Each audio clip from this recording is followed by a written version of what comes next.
Latest videos के लिए subscribe कीजिए बाल संस्कार केंद्र चैनल और बेल आइकन प्रेस कीजिए। कहानी आद्य शंकराचार्य जी, गुरु की अंतिम आज्ञा। अपने शिष्य की पूर्ण ब्राह्मी स्थिति देखकर गुरु बहुत प्रसन्न हुए। उन्होंने पूछा, पुत्र शंकर, अब तुम्हारे मन में और कोई जिज्ञासा है तो बताओ। शंकराचार्य जी ने नम्र भाव से झुकते हुए कहा, गुरुदेव, मुझे आपकी कृपा से सब कुछ प्राप्त हो गया है। मेरे सारे संदेह मिट गए हैं। वत्स, तुम्हें ही अद्वैत ब्रह्म ज्ञान का उपदेश करने के लिए मैं अपनी गुरु की आज्ञा से सैकड़ों वर्षों से तुम्हारी प्रतीक्षा कर रहा था। अब मेरा कार्य समाप्त हो गया। मैं समाधि योग से अपने स्वरूप में लीन हो जाऊंगा। मेरा आशीर्वाद है कि अब तुम इस देश में लुप्त हुए वैदिक ज्ञान को पूर्ण जीवित करोगे। मेरे इन अन्य शिष्यों की सहायता से तुम्हें यह कार्य संपन्न करना है। अब तुम जाओ।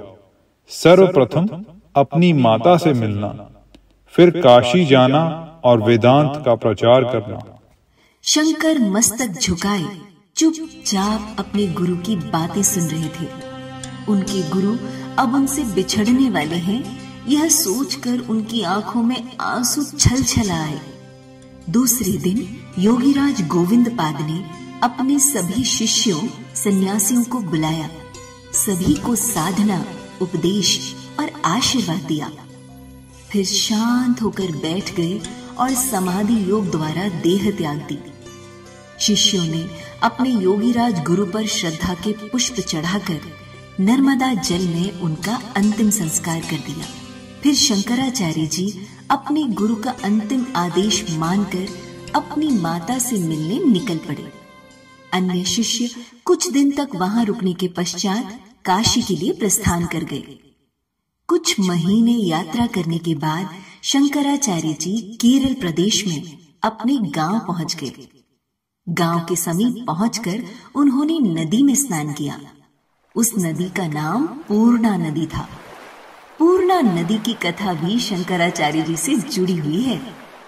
शंकराचार्य जी के सन्यास ग्रहण करने से पहले जब वह अपने घर मां के साथ रहते थे, उस समय की एक चमत्कारी घटना है।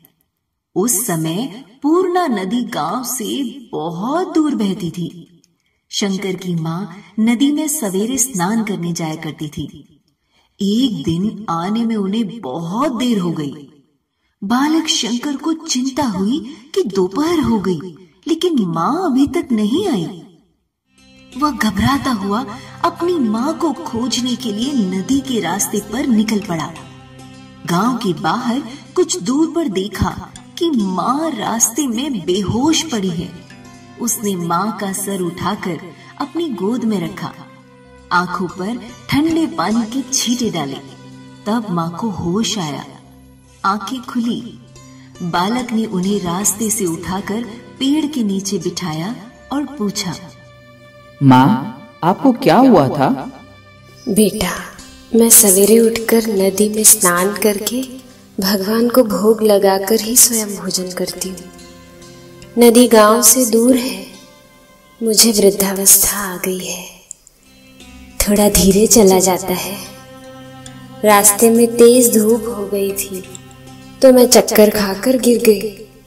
बालक शंकर ने अपने कंधे पर मां का हाथ रखा और उन्हें धीरे धीरे अपने घर ले आए। घर आकर शंकराचार्य जी सर्वसमर्थ अंतर्यामी ईश्वर में ध्यानस्थ हो गए। ठीक मध्य रात्रि को तेज मूसलाधार बरसात हुई। सारी रात खूब जोर से घुमड़ घुमड़ पानी बरसा। अगली सुबह मां ने जैसे ही घर का दरवाजा खोला तो देखा कि नदी तो उसके घर के सामने थोड़ी ही दूर पर हिलोरे लेती हुई बह रही है। उसी दिन से वह नदी गांव के बीचों बीच बहने लगी। उस दिन यह चमत्कार सभी गांव वालों के लिए प्रत्यक्ष था। सारे गांव की पानी समस्या दूर हो गई थी। शंकराचार्य नदी में नहाकर अपने घर पहुंचे।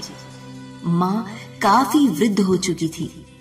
अपने पुत्र को देखकर वात्सल्य से भर गई और शंकर को गले से लगा लिया।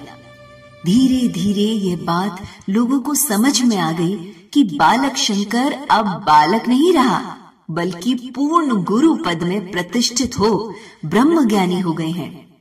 आसपास के गांव से बड़े बड़े विद्वान और पंडित उनके पास आने लगे, शास्त्रों पर वार्तालाप और अपनी शंकाओं का समाधान करने लगे।